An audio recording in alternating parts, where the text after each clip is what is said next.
Com o aceno que foi feito pelo presidente, os partidos PT e PSB começaram a buscar nomes de juristas mulheres que poderiam se encaixar no perfil avaliado por Lula.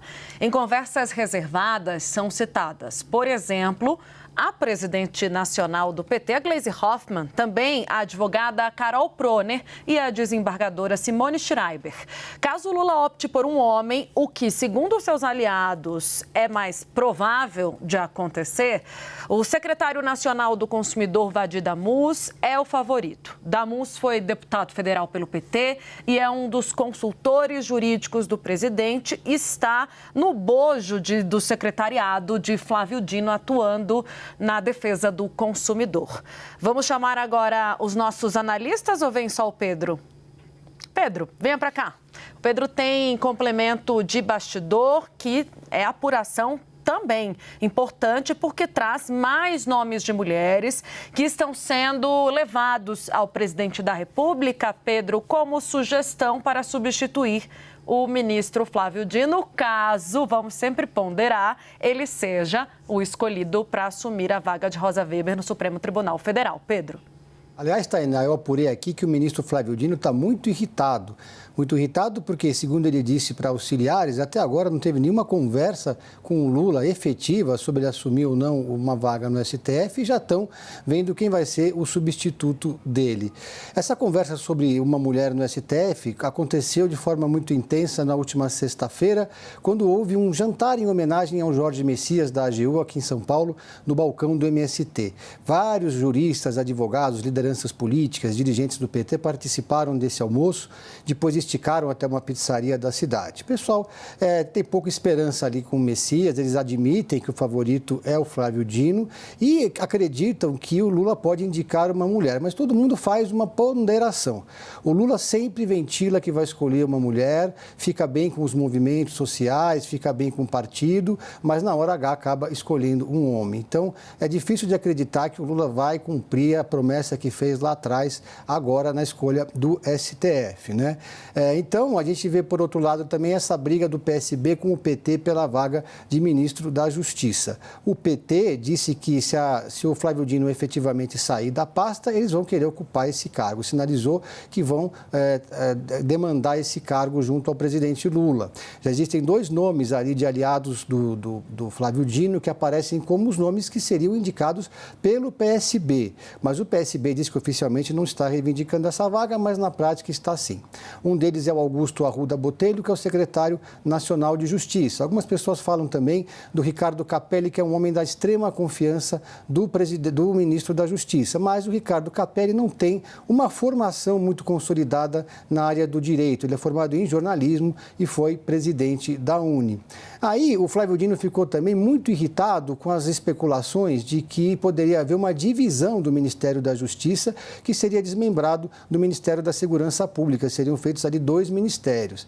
Eles observaram aí, o ministro Flávio Dino, segundo aliados, acredita que isso aí é fogo amigo do PT, que é gente do próprio PT que está espalhando essa notícia para enfraquecer o Flávio Dino. E lembrando que o chefe da Casa Civil é o Rui Costa, né? Então, muita gente acredita que veio de lá do Ministério do Rui Costa essa notícia. E, por enquanto, o Flávio Dino diz que está ali na expectativa, que não teve nenhuma conversa concreta sobre isso, embora ele tenha deixado muito claro que adoraria ocupar esse espaço. Errado ele não está, porque realmente é o PT que tem ventilado essa possibilidade, viu, Pedro e Tainá? Porque separando, você consegue contemplar os dois partidos. Então, o partido ficaria com a Justiça, o PT, e o PSB ficaria com a Segurança Pública. O grande problema é saber quem vai ficar com o controle sobre a Polícia Federal, porque aí que está a chave de poder dentro do Ministério da Justiça. Não adianta nada, por exemplo, você ter um Ministério da Justiça que fique esvaziado. A gente viu isso na gestão de Michel Temer. Você tinha a pasta da Justiça e a pasta da Segurança Pública. E a Segurança Pública era muito mais relevante, muito mais importante do que a Justiça. Resta saber quem ficará com mais poder. Eu vou chamar o resto da nossa equipe de análise. Vamos chamar, a Renata está conosco? Também, Juliana Lopes. Juliana, essa disputa agora por uma mulher, a gente estava conversando mais cedo no grupo, que há também uma pressão muito grande de alguns movimentos por mulheres negras no Supremo Tribunal Federal. Porque a gente não esquece, não adianta nada contemplar uma mulher do Ministério da Justiça se o Supremo Tribunal Federal ficaria apenas com Carmen Lúcia como mulher de um plenário de 11.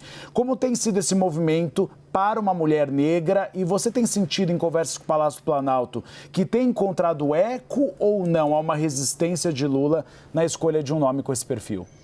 Silêncio ainda sobre essa pressão, mas ela sim está sendo feita, Uribe.